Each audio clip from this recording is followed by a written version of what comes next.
సంసోను ఫిలిస్తీ దేశంలో మొదట తిమ్నాతుకి వెళ్ళాడు. తిమ్నాతు అనేది ఇజ్రాయేలు దేశానికి ఫిలిస్తీ దేశానికి బార్డర్.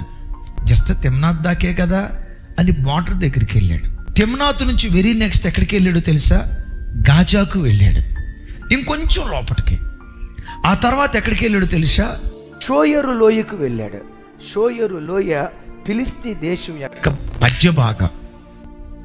దెలీలా చేతిలో పడ్డాడు, ఆత్మహత్య చేసుకుని చచ్చిపోయాడు.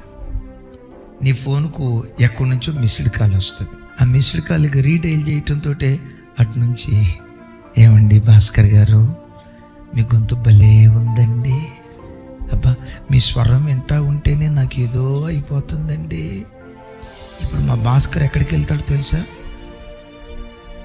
మా ఆవిడ ఉంది, ఎప్పుడు తిడతానే ఉంటుంది, నోటుకొచ్చినట్టు మాట్లాడుతూనే ఉంటుంది. చూడు చూడు ఎంత కమ్మగా ఉందో, ఎంత కమ్మగా ఉందో. లోపల ఎట్లా సమర్థించుకుంటాడో తెలుసా? జస్ట్ టైం పాస్ కోసం మాట్లాడుతున్నా. తిమ్నాత్ ఇది. ఆ తర్వాత ఒక నెల రోజులు మాట్లాడిన తర్వాత ఆ అమ్మాయి అంటది, భాస్కర్ గారు ఒకసారి మిమ్మల్ని చూడాలనిపిస్తుందండి, ఎక్కడ కలుసుకుందాం? లుంబిని పార్కు దగ్గర కలుసుకుందామండి. భాస్కర్ అనుకుంటాడు, నేను వెళ్తే తిమ్నాత్ నుంచి గాజా దాకే కదా, షోయర్ లోయలోకి వెళ్ళనుగా, జస్ట్ పార్క్ దగ్గరికి వెళ్ళి 2 మాటలు మాట్లాడంతే వస్తా. అమ్మో మేము వెళ్ళే చర్చ్ ఏంటి, మేము ఆరాధించే దేవుడు ఎవరు, మేము చేసే భక్తి ఏంటి, జస్ట్ అట్లా మాట్లాడటానికి వెళ్ళి వస్తా, మాట్లాడి 2 మాటలు మాట్లాడంతే వస్తా. అవసరమైతే ఇద్దరం కలిసి ఐస్ క్రీమ్ తింటాం అంతే, ఇంకా అంతకుమించి ఎక్కువ దాటం. అమ్మో మేము పొరపాటును తప్పు చేయం అని అంటాడు. లుంబిని పార్క్కి వెళ్తాడు.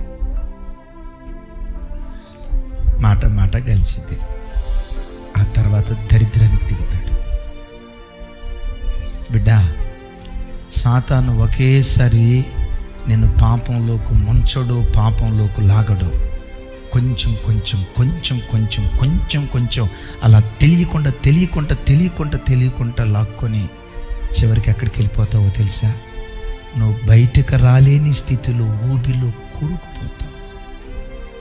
ఒకవేళ తెలిసో తెలియకో ఏ జగటగల దొంగ ఊబిలో నువ్వు కూరుకుపోయినా, ఈరోజు నేను మారుతా యేసయ్యా, నా బ్రతుకు దిద్దుకుంటా యేసయ్యా, ఈ రోత జీవితం నుంచి బయటకు వస్తా యేసయ్యా, నేను ఒక మంచి మనిషిగా బ్రతుకుతా యేసయ్యా, నన్ను లేవనెత్తేసయ్యా అని గుండె లోతుల్లో నుంచి నువ్వు పశ్చాత్తాపడితే, నేను ప్రకటించే నా దేవుడు ఎంతటి ఘోర పాపినైనా క్షమించటానికి సిద్ధమైన మనసు గలవాడు.